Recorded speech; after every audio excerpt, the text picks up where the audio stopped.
Bonjour, j'ai quelque chose de très important à vous dire, très important. S'il vous plaît, ne fermez pas la vidéo. Écoutez ce que j'ai à vous dire.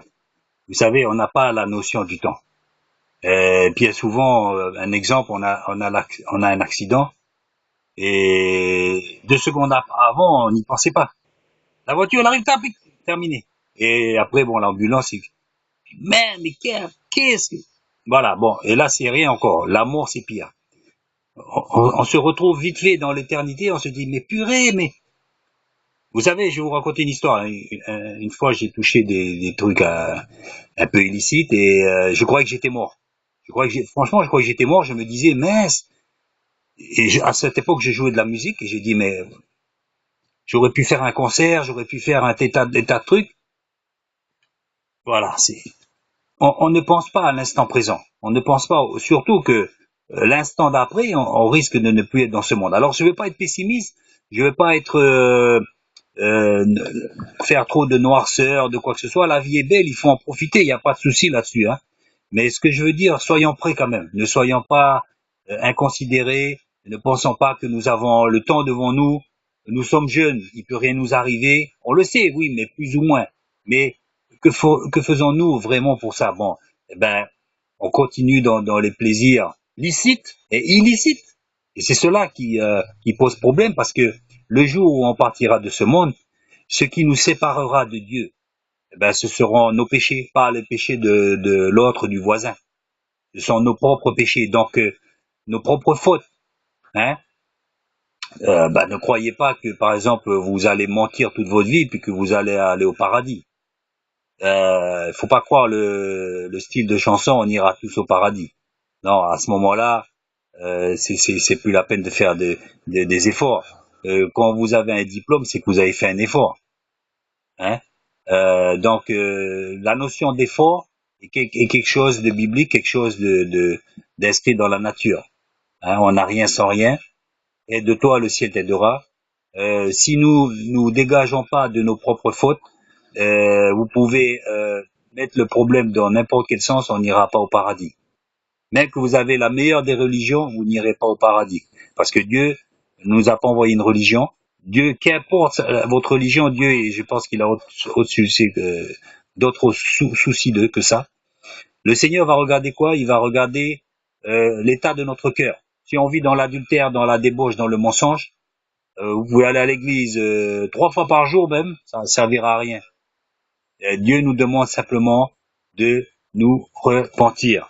C'est exactement ça. De nous repentir. Donc, la bonne nouvelle du royaume, c'est que Dieu est pour tout le monde. Vous n'avez pas besoin de changer de religion, d'en adopter une autre, de changer de couleur de peau ou quoi que ce soit. La seule chose que Dieu déteste, c'est le péché. Le péché nous sépare de Dieu. C'est ça.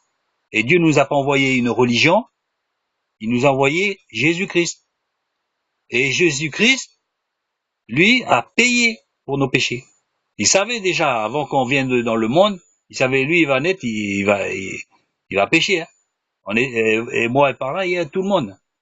Mais il a prévu le moyen de nous délivrer de ce péché. Et c'est le sang qui a coulé sur la croix.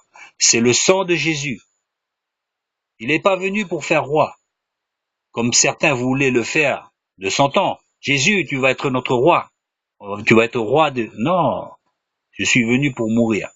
S'il n'y a pas eu d'effusion de sang, Dieu ne peut pas nous pardonner. Il faut avoir un sacrifice comme à jadis, on égorgeait les brebis, etc., pour être apaisé envers Dieu. Eh bien, aujourd'hui, le sacrifice qui est valable, le seul qui est valable, c'est le sacrifice de Jésus, qui est mort pour nos péchés. Maintenant, si on ne prend pas ce sacrifice pour nous, eh ben, il n'y a pas d'autre sacrifice. Donc, moi, je vous invite pas à venir à une religion, mais à venir à Christ. Où que vous soyez, là, je suis dans un bus, vous pouvez être chez vous, dans les toilettes, dans une salle de bain, au milieu de la foule, dans un banc, vous priez le Seigneur, Seigneur, pardonne-moi mes péchés, Seigneur, pardon. J'ai fait ci, j'ai fait ça, pardonne-moi, Seigneur, Seigneur, pardonne-moi. Bah, il va dire, mais lui, il se somnole dans le banc, là, qu'est-ce qu'il fait, là? Vous savez, dans la foule, les gens, plus personne ne fait attention à l'autre, hein, plus ou moins, hein. Hein.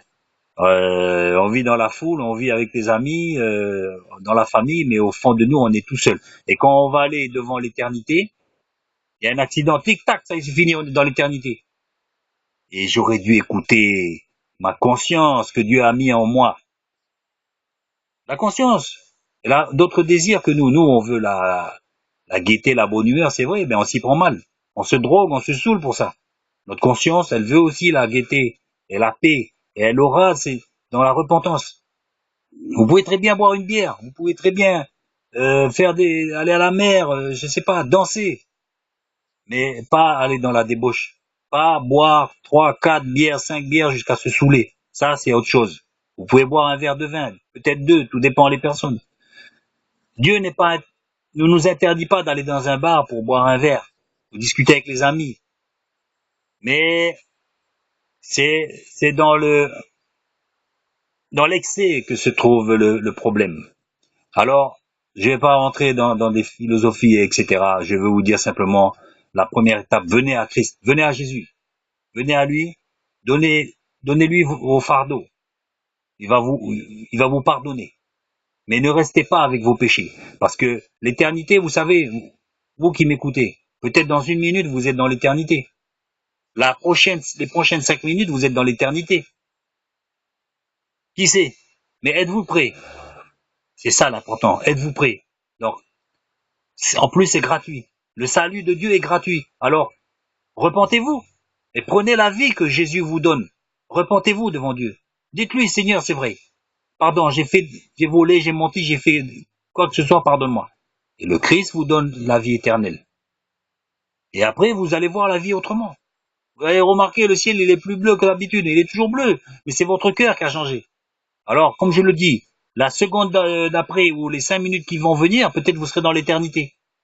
Mais si vous ne vous êtes pas repenti, vous serez sans Dieu. Croyez-moi. Et ça sera terrible. Parce que c'est l'enfer et etc. qui vous attend. C'est pas un sermon pour vous faire peur, mais en même temps, je peux pas vous cacher la vérité. Il y a pas le purgatoire. N'écoutez pas ceux qui vous parlent du purgatoire. Le purgatoire est sur la terre. Après la mort vient le jugement. Et si vous n'avez pas Dieu, vous pouvez pas dire, Seigneur, je reviens dans mon corps pour me repentir. C'est fini. Vous avez eu votre temps sur la terre. C'est assez grave, c'est assez solennel et important. C'est la chose la plus importante dans le monde à faire.